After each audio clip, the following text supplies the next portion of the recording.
Movie शुरू होते ही हम एक लड़के को देखते हैं जो अपने बाइक की तलाश में एक पार्टी में आता है और वो वहाँ अपने बाइक के बारे में कुछ लोगों से पूछता है। उनमें से एक बंदा उसे बताता है कि तुम्हारे बाइक को मैंने छत वाले कमरे में देखा था, तुम उसे वहाँ देखो। अब वो लड़का उस कमरे में चला जाता है मगर रूम का दरवाजा लॉक था। अपने बाइक की फिक्र में वो उस दरवाजे को तोड़ देता है। अंदर वो देखता है कि उसके भाई ने खुद को काफी चोट पहुंचाई हुई थी। अब जब वो लड़का अपने बाइक को अपने साथ वापस लेकर जाने लगता है तो उसका भाई कहता है कि हमें हमारे डैड के पास जाना होगा। ये सुनकर वो लड़का हैरान रह जाता है क्योंकि उनके फादर तो काफी साल पहले मर गए थे। अब वो लड़का घर से बाहर जाने के लिए कुछ लोगों को साइड पर करता है। इतनी ही देर में उस लड़के का भाई उसे किचन नाइफ से मार देता है और घर से बाहर आकर वो खुद पर भी हमला करके खुद को मार देता है। अब हम अगले सीन में एक लड़की को देखते हैं जिसका नाम मिया होता है। मिया की माँ कुछ साल पहले गुजर चुकी थी और अब वो अपने फादर के साथ रह रही थी। मिया और उसके फादर के साथ अक्सर किसी न किसी बात पर बहस होती थी जिस वजह से वो अक्सर डिप्रेशन में रहा करती थी।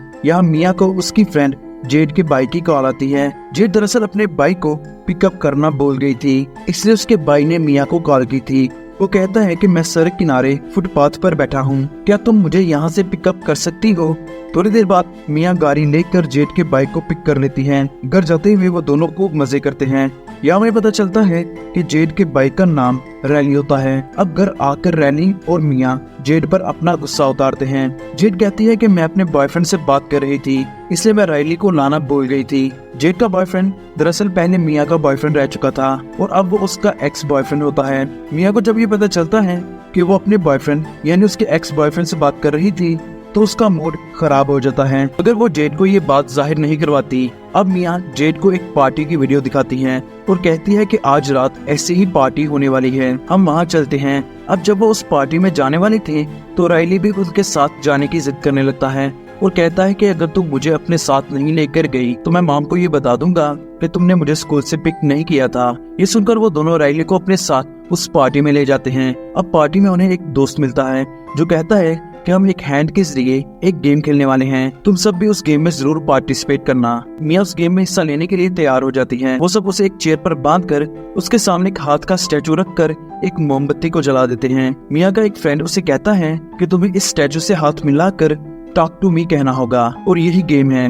अब मिया डरते डरते थोड़ी देर बाद उस हाथ से जब वो हाथ मिलाती हैं तो उसे अपने सामने एक गंदी शक्ल वाला आदमी दिखाई देता है और उस आदमी को मिया के अलावा कोई और नहीं देख सकता था क्योंकि वो एक डेड आदमी की सोल थी। मिया उस आदमी को देखकर और डर जाती है जिससे उसके फ्रेंड उस पर हंसने लगते हैं। अपने दोस्तों का ऐसा देखकर मिया उस हाथ से फिर से हाथ मिला लेती है और दोस्तों के कहने पर कहती है कि मुझ में आ जाओ। फिर उसके बाद वो सोल मिया में आ जाती है जिससे मिया की आंखें और बड़ी हो जाती हैं। यहाँ मिया बहुत अजीब बिहेव करती है और वो राइली की तरफ देखने लगती है। वो राइली को कहती है कि वो बिल्कुल तुम्हारे पीछे खड़ा है, वो तुम्हें बहुत पसंद करता है। अब मिया बार बार राइली को कहने लगती है यहाँ से भाग जाओ। ये सुनकर राइली बहुत डर जाता है। थोड़ी देर बाद मिया को उस स्टैचू से हाथ मिलाए 90 सेकंड से ऊपर हो जाते हैं, इसलिए मिया के फ्रेंड्स उस हाथ के स्टैचू को मिया के हाथ से दूर करने लगते हैं क्योंकि ये गेम का रूल था कि 90 सेकंड से ज्यादा उस हाथ को नहीं पकड़ना, क्योंकि अगर ऐसा किसी ने किया तो वो इवल सोल उसकी बॉडी पर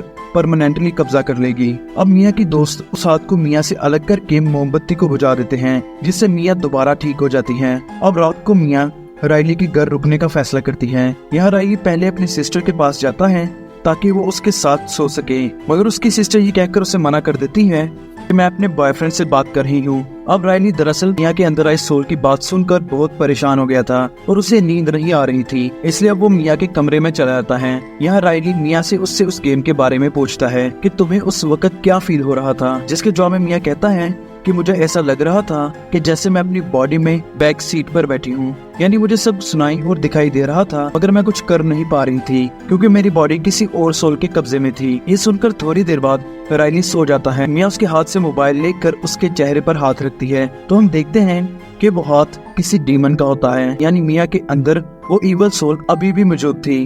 अब अगले दिन जेड की मॉम को कहीं बाहर जाना होता है। वो जेड को ये कहकर बाहर चली जाती है कि तुम अपने बाइक का ख्याल रखना। मॉम के बाहर जाते ही जेड अपने बाकी दोस्तों को अपने घर बुला लेती हैं। वो दोस्त अपने साथ उस हाथ के स्टैचू को भी ले आते हैं। यहाँ उनमें से एक दोस्त उस हाथ के बारे में बताने लगता है कि ये हाथ उस इंसान की एक बॉडी से काटा गया था जो सोल्स और डीमंस से बात कर सकता था और अभी इस हाथ पर प्लास्टर चढ़ा दिया गया है, मगर इसके अंदर अभी भी उस आदमी का हाथ मौजूद है। अब यहाँ फिर से वो इस गेम को स्टार्ट करके बारी बारी से अपनी बॉडी में उस हाथ के जरिए इवल सोल्स को बुलाने लगते हैं। यहाँ सभी को खूब मजा आता है। ये देखकर रायली भी जिद करने लगता है कि मैंने इस गेम को खेलना है, मगर जेड उसे ऐसा करने से रोक देती है क्योंकि उसकी मॉम ने कहा था कि तुम अपने भाई का ख्याल रखना। रायली की यह बात सुनकर जेड परेशान हो जाती है और रूम से बाहर चली जाती है। जेड के बाहर जाते ही रायली मिया से जिद करने लगता है। थोड़ी देर बाद मिया उसे वो गेम खेलने की इजाजत दे देती है क्योंकि वो अभी भी पोजेस्ड थी, उस इवल सोल के कब्जे में थी। अब रायली चेयर पर बैठकर उस हाथ को पकड़ लेता है। थोड़ी देर बाद रायली मिया से बात करने लगता है, जिससे मिया को ये पता चलता है कि रायली की बॉडी में उसकी मॉम की सोल है। मिया की मॉम जब मिया से बात कर रही थी तो 90 सेकंड्स मुकम्मल हो जाते हैं। जेड के दोस्त उस हाथ को रायली से दूर करने लगते हैं, मगर मिया ये कहकर उन्हें रोक देती है कि ये मेरी मॉम है, मुझे इनसे बात करने दो। इतनी ही देर में वो सोल भी रायली के अंदर आ जाती है। जैसे पिछले सीन में मिया के अंदर आई सोल ने रायली को बताया था कि वो तुम्हारे पीछे है और वो तुम्हें बहुत पसंद करता है। रायली उस सोल के अपने अंदर आते ही अपने सर को टेबल पर जोर जोर से मारने लगता है। यह रायली खुद को बहुत जख्मी कर देता है, जिससे उन्हें एम्बुलेंस बुलानी पड़ती है। एम्बुलेंस के आने के बाद पुलिस भी वहाँ पर आ जाती है और उनसे पूछने लगती है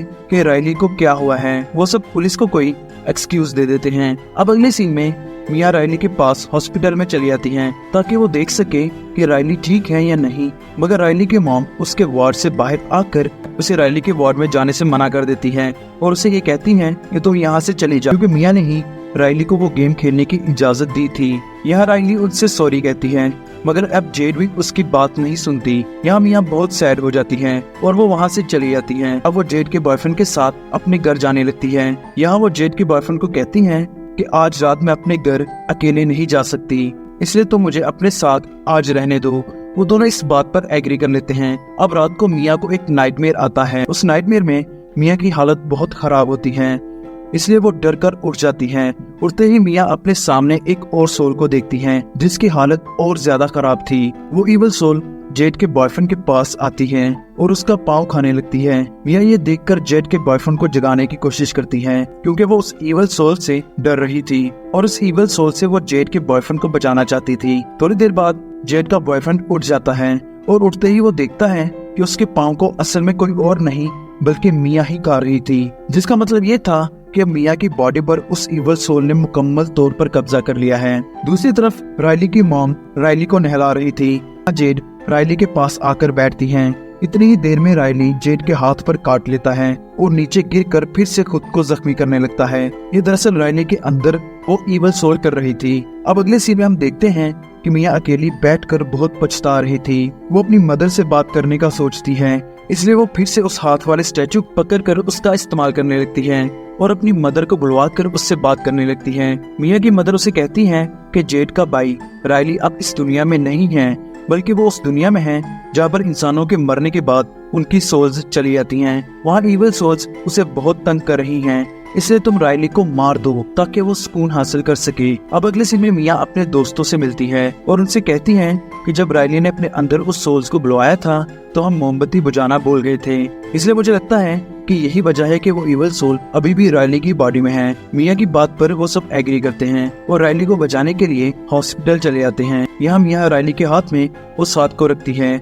और उनका दूसरा दोस्त मोमबत्ती बुझा देता है, मगर यहाँ कुछ भी नहीं होता। ये देखकर मिया उस हाथ को अपने हाथ में पकड़ लेती है कि तभी वहाँ पर एक छोटी बच्ची आ जाती है। वो एक सोल होती है। मिया उससे पूछती है कि क्या तुम रायली से हमारी बात करवा सकती हो। ये सुनकर वो बच्ची की सोल मिया को कहती है कि तुम मेरे अंदर आ जाओ, जिससे मिया सोल्स की दुनिया में चली जाती है। वो वहाँ देखती है कि बहुत सी इवल सोल्स रायली को परेशान कर रही थी। ये देखकर मिया डर जाती है और वापस इंसानों की दुनिया में आ जाती है।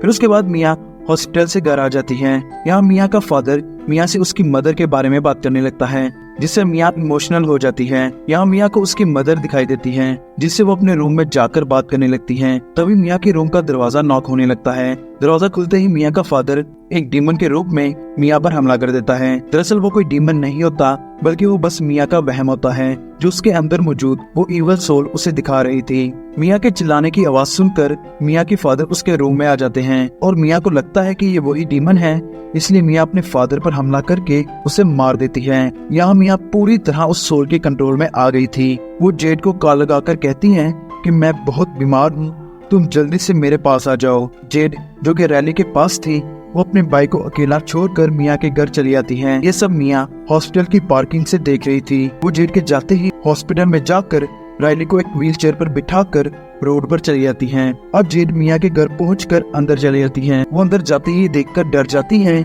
कि मिया ने अपने फादर को मार दिया है। जेड को यकीन हो जाता है कि मिया के अंदर कोई इवल सोल है। वो जल्दी से डर के मारे अपनी मॉम को कॉल लगाती है और कहती है कि आप जल्दी से राइली के पास जाएं। जेड की मॉम जब राइली के वार्ड में जाती है तो वहाँ राइली नहीं होता। दूसरी तरफ मिया राइली को एक हाईवे पर ले आती हैं। यहाँ पर मिया की मॉम और राइली के अंदर वो इवल सोल मिया को बार बार कहती हैं कि राइली को तुम मार दो।